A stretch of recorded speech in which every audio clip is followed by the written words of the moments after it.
पति रहता था विदेश, पत्नी रहती थी घर पर और उनका सास और ससुर रहता था। लेकिन पत्नी का बन जाता है कहीं नाजायज रिश्ता। इस रिश्ते का पता जैसे ही पति को चलता है, पति घर पर आता है, तो पत्नी अपने ही पति के ऊपर अपने प्रेमी से बोलकर करवा देती है हमला। यह घटना को पूरा जानने के लिए वीडियो पर बने रहे मेरे साथ अंत तक। नमस्कार, मैं हूं पप्पू कुमार। स्वागत है आपका सच्ची घटना PKM पर। आज की जो घटना है सिवान की घटना है। यह बगल में जो आप फोटो देख रहे हैं, यही वो व्यक्ति है जिनका पत्नी का अवैध संबंध कहीं और बन जाता है। इस व्यक्ति का शादी आज से लगभग 12 साल पहले हुआ था। ये व्यक्ति थे विदेश में रहा करते थे। ये व्यक्ति 2017 तक जो है अपने घर में रहा करते थे। उसी बीच में इनका 2 बाल बच्चा हो जाता है पत्नी से।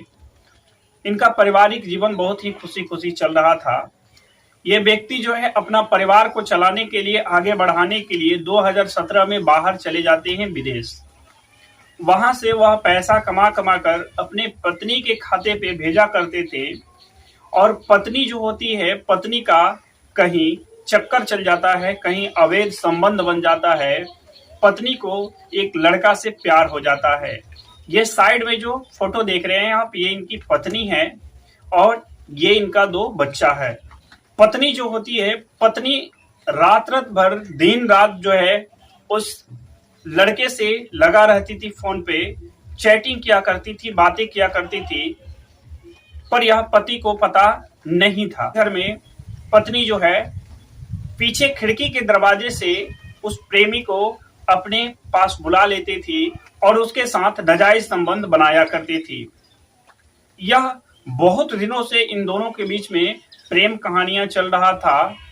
लेकिन एक दिन इनकी सास और ससुर को यह भनक लग जाता है, पता चल जाता है। तो फिर सास और ससुर जो है अपने बेटे के पास बोलते हैं यह सब बात। तो उनका पति जो होता है वह अपनी मम्मी पापा के बातों पे विश्वास नहीं करता है और उस बात को इग्नोर कर देता है। लेकिन जो पत्नी का गंदा काम होता है यह बंद नहीं होता है। सास ससुर को यह देखा नहीं गया तो अपने बेटे को बुलाने का प्लान करने लगा। तो बेटे ने कहा चलो ऐसा बात है तो मैं घर पर आ रहा हूं। यह जानकारी मेरी पत्नी को नहीं बताना कि मैं आ रहा हूं, केवल ये बात तुम्ही लोगों तक सीमित रहना चाहिए। ऐसा कहकर जो यह व्यक्ति होता है अपने घर पे आ जाता है। तो उनकी जो पत्नी होती है, पत्नी को यह पता नहीं होता है कि मेरा पति आया हुआ है। हर रोज की तरह उस रोज भी उस लड़का को अपने घर में बुला लेती है खिड़की के रास्ते और नाजायज संबंध बनाने लगती है। फिर जो पति होता है स्पष्ट रूप से वो दोनों को पकड़ लेते हैं। फिर जैसे ही यह व्यक्ति उस लड़का को पकड़ने का कोशिश करता है, वह लड़का खिड़की के रास्ते वहां से भाग जाता है। पर जो पत्नी होती है गलत काम करने से बाज नहीं आती है।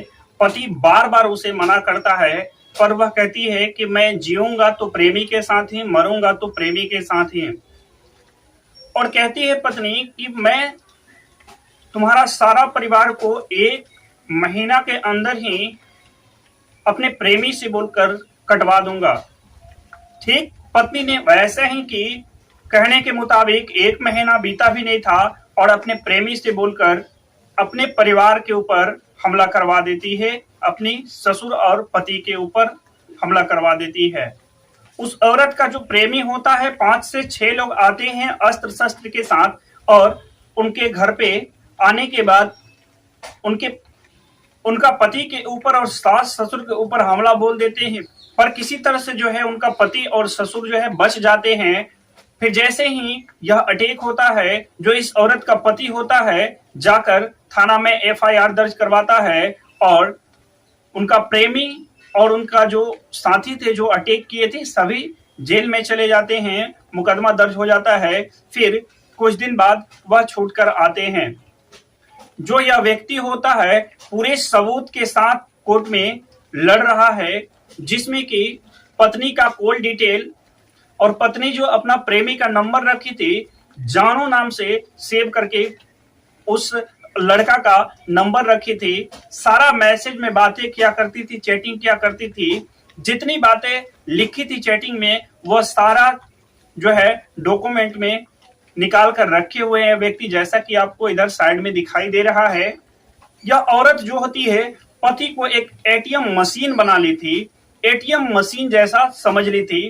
बट पति पैसा कमाकर पत्नी के खाते में भेजता था और पत्नी जो थी पैसा अपने बॉयफ्रेंड के पीछे, उस प्रेमी के पीछे और अनाप शनाप जहां मन तहां पैसा खर्चा किया करती थी और पति बाहर से कमा कमा कर पैसा इनके पास, इनका अकाउंट में भेजा करते थे। कई बार पत्नी ने अपने प्रेमी का गाड़ी बनवाने के लिए, ऐसी तमाम काम के लिए अपनी प्रेमी को पैसा दी थी। इस व्यक्ति का केस अभी ट्रायल में चल रहा है। अब देखना यह है कि ये व्यक्ति को कोर्ट क्या इंसाफ दे रही है, ये कोर्ट के ऊपर डिपेंड करता है। तो यह घटना का सुनाने का उद्देश्य किसी को दिल को ठेस पहुंचाना या तकलीफ देना नहीं है। बस मेरा उद्देश्य यही है कि आप सुरक्षित रहे, सावधान रहे और इस तरह की घटना से बचे। जय हिंद, जय भारत।